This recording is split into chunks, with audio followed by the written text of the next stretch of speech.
एक गांव में एक व्यक्ति रहता था। वह एक अच्छा राइटर बनना चाहता था। उसने कई सारी पत्रिकाएं लिखी, लेकिन लोग उस पर ध्यान ही नहीं देते थे। फिर भी वह खुद को एक अच्छा राइटर समझता था और वह पूरे गांव में फिजूल का घूमता रहता और खुद का रुतबा दिखाते हुए खुद को प्रमाणित करता कि वह एक अच्छा राइटर है।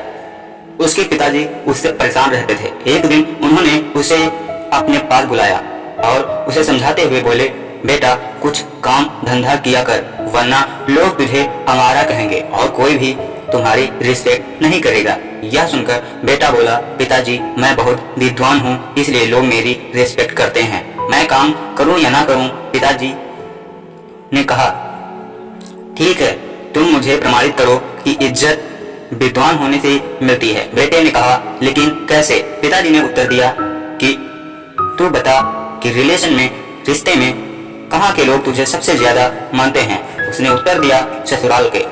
ठीक है, तुम अपने ससुराल में 1 माह तक रहो और फिर घर आओ। उसने कहा, ठीक है। पत्नी ने बहुत समझाया, लेकिन वह नहीं माना और चला गया। ससुराल जाते ही उसकी बहुत सारी सेवाएं होने लगी। टाइम पर खाना पानी नाश्ता सब मिलता। सभी बहुत प्यार करते थे। जैसे जैसे दिन बीतते गए उसकी इज्जत भी कम होती जा रही थी। इसी प्रकार 15 दिन बीत गए। अब उसकी हालत नौकरों की तरह हो गई थी। पत्नी ने बहुत समझाया कि चलो अपने घर चलते हैं, लेकिन वह नहीं माना। पत्नी ने कहा, कोई काम धंधा ही कर लो। काफी कहने के बाद उसने कहा, ठीक है। वह कुछ पत्रिकाएं लिखी और उसे बेचने के लिए बाजार को चल दिया। उसने अपनी पत्रिकाएं बाजार में रखी। सुबह से शाम हो गई, लेकिन उसकी एक भी पत्रिका नहीं बिकी। उस समय वहां के राजा ने घोषणा कर रखी थी कि किसी भी दुकानदार का सामान यदि नहीं बिकता है तो वहां के राजा उसे खरीदवा लेंगे। शाम होते ही कुछ सैनिक आए और उसकी पत्रिकाएं खरीद ली।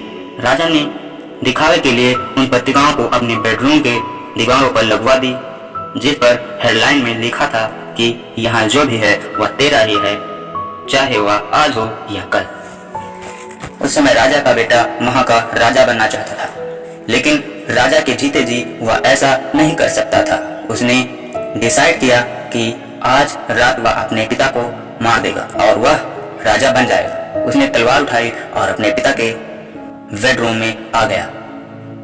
वह उन्हें मारने ही वाला था कि उसकी नजर उस पत्रिका पर गई जिस पर लिखा था कि जो भी है वह तेरा ही है, चाहे आज हो या कल। उसने सोचा और कहा, वैसे भी पिताजी बीमार हैं और मरने वाले हैं और उनके मरने के बाद सारी संपत्ति तो मेरी ही है और ऐसे में मैं पाप का भागी क्यों बनूं? यह सोचकर वह वहां से चला गया। सुबह होते ही उसने अपने पिता से सारी बात बताई और माफी मांगी। पिता ने यह सुनकर उस व्यक्ति को बुलाया और उसे सम्मानित करते हुए कहा कि आज मैं जीवित हूँ तुम्हारी पत्रिका की वजह से। और उन्होंने उसे अपने राज दरबार में एक अच्छा सा राइटर नियुक्त किया और उसे पत्रिकाओं का लिखने का मौका मिला और वह लेखक बन गया। अब उसके पास बहुत सारी संपत्ति भी थी, दौलत थी, पैसा था। अब उसकी दोबारा से ससुराल में फिर से इज्जत होने लगी। 1 महीना पूरे होते ही वह व्यक्ति जब अपने घर गया तो उसके पिता ने समझाते हुए कहा कि बेटा अब तो समझ गया कि जो भी है सब पैसा ही है। ससुराल में तेरी इज्जत बंद हो गई थी और जैसे ही तेरे पास पैसा आया तुम्हारी इज्जत फिर होने लगी। इस कहानी का सिंपल सा सार यह है कि फालतू घूमने से जो लोग तुम्हें रिस्पेक्ट देते हैं वह एक्चुअली रिस्पेक्ट नहीं, तुम्हारी बेइज्जती होती है। यदि तुम सच में रिस्पेक्ट लेना चाहते हो तो अपने माँ बाप का नाम रोशन करो और एक अच्छी सी पोजीशन हासिल करो। ऐसे ही कहानियों को सुनने के लिए हमारे चैनल को सब्सक्राइब करें। मिलते हैं नेक्स्ट वीडियो में नई कहानी के साथ।